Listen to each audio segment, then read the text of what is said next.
Hello everyone, it's Hidesh back with another Shogi openings video. But first of all, I want to thank you for your feedbacks on internationalized pieces. I've received lots of opinions, suggestions, so I think I'll make a summary of those on my blog later on. And next of all, I've been to Spain during the last 2 weeks, and in my 2 weeks of absence, I noticed that there's been a great change on YouTube Shogi videos.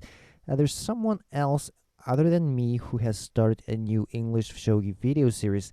His YouTube ID is Hirohigo, and it's Shogi Proverb series. So if you haven't seen that one yet, you should go ahead and check it out. I believe you can easily find them by searching Shogi Proverb. The uploader is a native English speaker, and I think it means a lot that Shogi lecture videos are being uploaded by a non-Japanese. It really means a lot, and it's a great step. So now the Shogi communities on YouTube in English has come to the next stage. And also, I noticed that Hirohigo is using BCM Shogi 2 as his program for the videos. So the author of that program, Bernhard C. Mertz, aka BCM, if you're watching, we always thank you and admire your work. And speaking of BCM Shogi, the author has made a little change on the program recently. If I click on these theme options, I can now find Hidechi theme, in which the window size exactly fits the HD resolution on YouTube. So from this video on, the graphics will be clearer than have ever been. And I would also like to inform you that I bought a new audio interface of Roland, which allows me to minimize the microphone noise when I record. So with these new tools, let's get started with this new Shogi openings video. And that will be Bishop 4e strategy. Bishop 4e strategy is one of White's optional variations in side pawn picker opening. So I would like to start from this position, the basic position of side pawn picker, where Black has just taken the side pawn on 3d and it's White to move. And in Bishop 4e strategy, White makes a bishop trade here. And then, well, in the last video, it was Rook takes 7f, and it was double side pawn picker opening. But in this one, in Bishop 4e strategy, he makes a pawn drop, and that is pawn drop to 2h, and Black will take it. Well, but in fact, after I studied this opening recently, I found out there's also an option for Black not to take this pawn, and instead he can make this bishop drop to 7g, forming the rook and the lance. And I didn't know about this variation before. Well, it's a very minor variation. So if you're playing Black, your opponent, White, wouldn't probably know this variation. So he'll get surprised with this move. But as I said, this is a very minor variation. And in this video, I want to make the video shorter than the previous one, where we have gone into all the variations pretty deeply. So we're not going to go into this variation in this video. So let's say Black just takes it, which is the main line. So Sierra takes the pawn on 2h. Okay, now then here comes the key move of this Bishop 4e strategy. It's Bishop drop to 4e. Right. So the meaning of this Bishop drop is, for one, of course, the Bishop is attacking the Rook, of course. What else? How about this 2g square? Well, if you look at 2g square, now that pawn sack on 2h seems pointless, because now the series is protecting that square 2g, so 2g square is not under threat. But actually, it's not the point of this bishop drop. The point is this square, the 6g square, and it's actually forking this rook and the pawn. Well, the pawn is protected by the gold, but in fact, it isn't. So let's say, what if rook moves to 3e, saving 7 from the bishop's attack and attacking back at the bishop at the same time, which is a natural move. Well, then bishop can go ahead, take the pawn, and if gold takes it, the silver will fall, and Black loses. So that's the idea of that bishop drop, is forking the rook and the pawn. But once again, after I've studied this opening recently, I found out that rook to 3e is actually one of Black's options. I was really surprised at that, because it seems pointless. The proverb says don't run from fork. So White will think, well, that rook move doesn't work, I can just go ahead and take the pawn. But here, Black can bring it into another difficult game by bishop drop to 7g at this position. And it's a still difficult game. might be a little bit better for white. But once again, if you're playing black, your opponent white wouldn't know this variation. So maybe it's interesting to choose this rook move to 3e. But again, this is a very, very minor variation, so I don't want to go into this one in this video. I think I'm going to cover that in other videos someday. So let's only see the main line here. So what do you think is the main line? Now, if black were to save the both pieces, the rook and the pawn, one way to do that is to remove one of the threats by simultaneously attacking your opponent's piece. One of which is, yes, I think most of you can come up with this move. Pawn drop to 8g, blocking the rook, thus saving this pawn on 6g, and attacking the rook at the same time. It's a very reasonable move, yes. But the thing is, this is not the main line, because there is an even more reasonable move than this one, which is the main line. So I'm going to show you the main line here, and that is rook to 2d, attacking the knight. So it saves the rook from bishop's attack, and it attacks the knight at the same time. So here comes the question: what if bishop just goes ahead and takes the pawn? Well, then black can just take it, and the rook will take the silver. But what is important here is that black's king is not in a threat mate yet. So black's rook goes ahead, takes the knight, and white takes the knight, makes a check. But here comes a very good bottom pawn defense. And well, if he takes a lance, it's no good. Black can sack his dragon and bishop fork.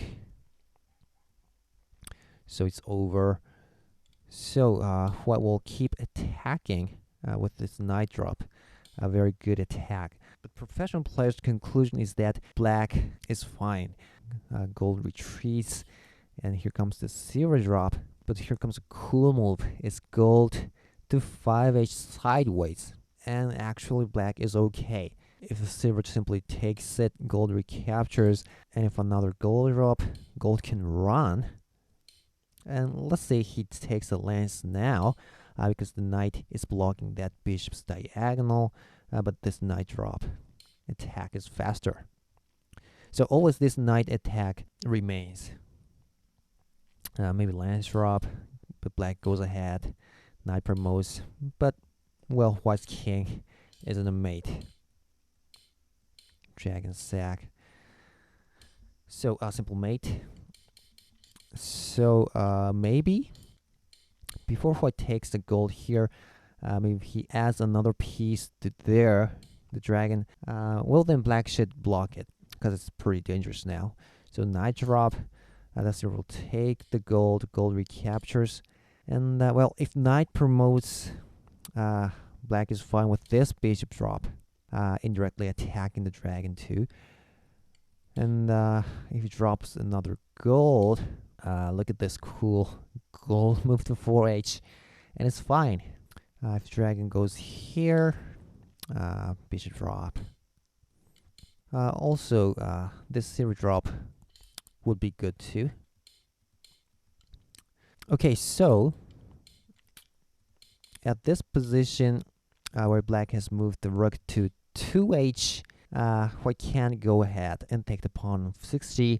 So yes, he drops a pawn, trying to keep that double attack on the pawn and the rook.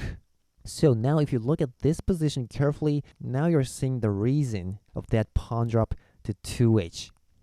Because you see, if it wasn't for the pawn sack, and if the silver were here, then look at this. Now the rook can move back to 2h, saving itself and also protecting the silver at the same time. So now it means white has dropped this bishop on 4e for nothing. So that's unacceptable for white. So that's why white made that pawn sack on 2h. So at this position, there's nothing that black can do to keep moving his rook to anywhere, because the 2h square is now occupied with his own silver. So this is where black should start thinking about attacking white's rook. So let's say pawn drop to 8g now. So if we compare this position with another pawn drop on 8g that I've shown you just before, the difference is, you see, I've shown you pawn drop here. So the difference is whether white has dropped his pawn on here or not. So basically, it seems reasonable that black makes a rook move first and let white drop a pawn and then take care of that rook. Because basically you want to force your opponent to drop his pawn on the board instead of keeping on his hand, right? So moving the rook to 2d first seems better.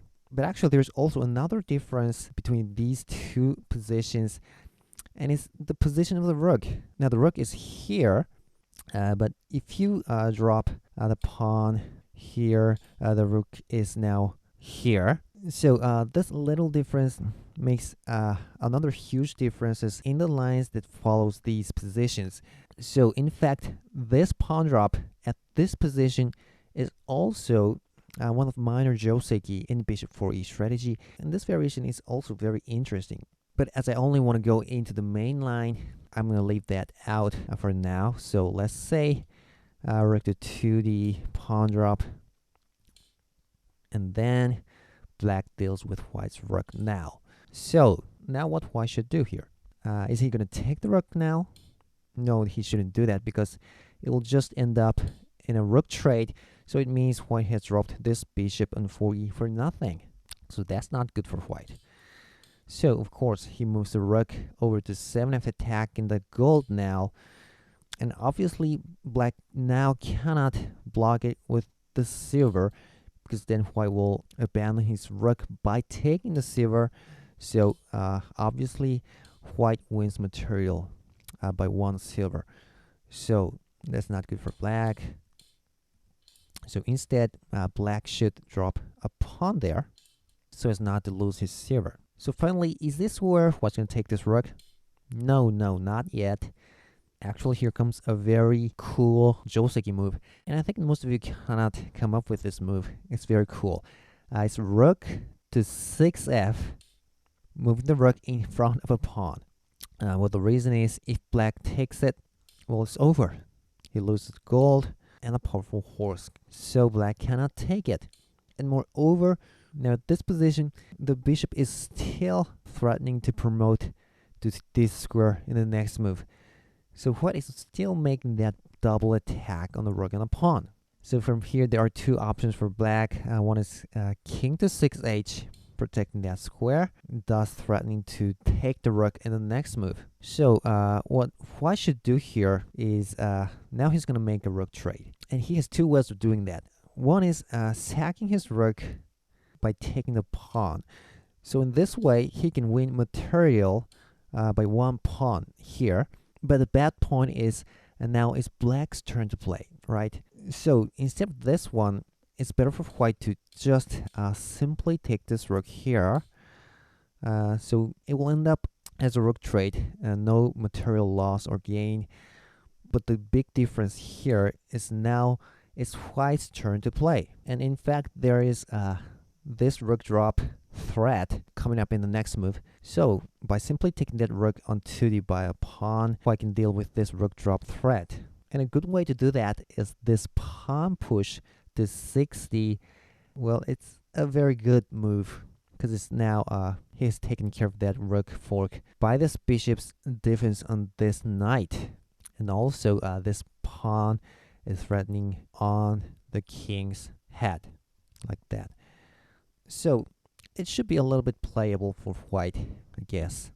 So let's see the other option for black. At this position, instead of moving the king over to 6h protecting the pawn, black has also this option of dropping a bishop to 3d. It's indirectly protecting this pawn, right? And if white takes it, rook recaptures, and another bishop drop here, still making that double attack. But then the king can go to 6h. So now white will take the rook with the bishop. But after this rook trade, once again, white has to deal with this rook fork threat. And to do that, he can push this pawn again here. But this time, the 6c square is not protected. So now black can drop a bishop here. So it's no good for white. So instead, after bishop drop to 3d, he should take the rook now. So black will have to take the bishop here. Otherwise, he's going to lose material. And now black's attacking the rook. So rook runs, attacking the bishop. Bishop runs, attacking the rook. And rook to 8e. And it's another equal and difficult game. So basically, these are the variations that follow pawn drop to 8g at this position here. However, this pawn drop on 8g is not the main line. There's a better move for black, which is the main line, and I'm going to show you that now. And it's bishop drop to 7g, forking the rook and the lance. So now if white simply takes the rook here, it's no good. It's a rook trade, and also here's this threat and this threat. Two threats remain. Well, he can avoid both by this pawn drop too. But this time it's not a very good attack against black's king. You see, the king is not going on that file. So instead of taking the rook now, it should be good for white to abandon his rook by taking the silver. So bishop recaptures, and then white takes the rook. So here, white has gained material by 1 silver. So, well, here comes a question. But black can drop a rook here now. What if he does that? Well, in this case, white has gained a silver. So this is a big point. And moreover, he can drop his rook to 2e, attacking the silver and also protecting the bishop. Well, if black protects the silver by a gold move here, well, he should move to 3i, not to 3h. Because then white has this bishop sack, making this covered attack on the rook. So black can only take the rook, but here comes the silver drop. And this is why black shouldn't move his gold to 3h at that point, because now it's a checkmate. So it should be 3i. However, he'll take the rook now, and you see it's not a good position for black. So instead of protecting the silver with the gold, he should drop a pawn to 2f and let the rook move to 2f and then protect. But here's the difference. He has a silver now, so he goes ahead, drops a silver. So that rook drop on 8e is not very good. So here, oh, and also maybe black can drop a pawn there. Well, if he takes it, rook fork. Well, if I can drop a rook too, and I'm not sure. Let's drop a pawn, for instance. If he takes it, the fork will remain, so white will drop a pawn too. And it's pretty interesting. But actually, after the pawn drop, white doesn't care. He can just drop a rook anywhere on that file. Black goes ahead, but white leaves it that way, and bishop promotes here, and black will, of course, go ahead. In order to take the bishop with the rook, white has a very good attack here. Silver sack is 6h, and if the king runs, it's going to be a mate. So black will have to take it. So clear off all the pieces here, and rook check. If silver block, then he takes this pawn. So white's better here. So here, instead of that rook drop, black simply takes this lance in 1a. So the material balance is silver and lance trade. And the Joseki move for white here is knight to 3c. Well, this is a very good move, and it's now protecting the bishop, and also it's stopping the horse from coming back to his own camp. Well, this is something you can do in lots of kind of situations. When you have your opponent's bishop promoted to a corner, you should always think about this knight block, running from the horse's attack and blocking the horse at the same time. So no wonder it's a Joseki line. And by the way, there is also another option for white, which is very interesting. It's this one. Silver drop to 8g. Very cool move. This move is invented by professional player Koji Tanigawa. And the basic idea is if black takes it, rook drop, and it's better for white. But after Tanigawa played this one, they found out good countermeasures for this move. so it's not thought to be the best move now. And I think I'm gonna cover this move in other videos, so let's just leave that out for now. And let's only see the main line here, which is knight leap to 3c.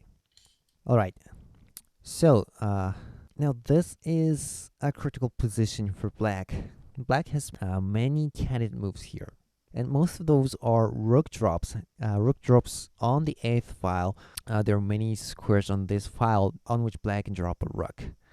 So first of all, rook drop to 8e is going to be made by rook to 2e, as I've said, and it's not so good for black. And alternatively, he can drop a pawn to 8b first, let him take it, and then make this rook attack on the silver. And it's technically forking the bishop too, because black can take out this knight anytime. But in this case, white can protect the silver with the gold, saving his pawn on the hand. Black takes out the knight here and takes the bishop, but now black has a pawn too, so here comes a very good pawn drop. And what's better? So, in fact, the best dropping square for rook is here, rook to 8f. So after white will drop a rook 2 here. Let's protect with the gold, but he drops a silver. So black will take it. Bishop promotes. Black shouldn't go ahead and take the knight. He should do something about this side. And basically he will drop a silver to 3f or 3. Well, 3e is thought to be better. If 3f, well, for one, the horse can go ahead. Now pawn drop, horse takes the gold, and pawn takes the rook. And at this position, you can see that rook drop on 8d is not very good. Because if it were on there, now the horse can move back to 5g attacking that rook, also making a threat mate by gold on head. So, okay, let's see other option. Well, he can also drop a silver here. And, well, black takes the horse. Rook recaptures. Bishop drop. Rook goes back. Pawn sack. Another pawn block. But what goes ahead takes the gold. Dragon falls, but he takes the bishop. And a bishop drop here, which is very powerful. But black is fine with this rook drop. Many variations. And other than silver drop to 3f, as I've said, bishop to 3e is a bit better. Rook will go to 2e, but another silver attack on the rook. Now the horse goes ahead. Silver takes the rook, and horse goes ahead. And silver to 3f. And once again, you can see rook drop to 8d is not a good option. See? So these are the lines after rook drop to 8f. And other than 8f, well, 8c, 8c has a bad point. If you go with the same line,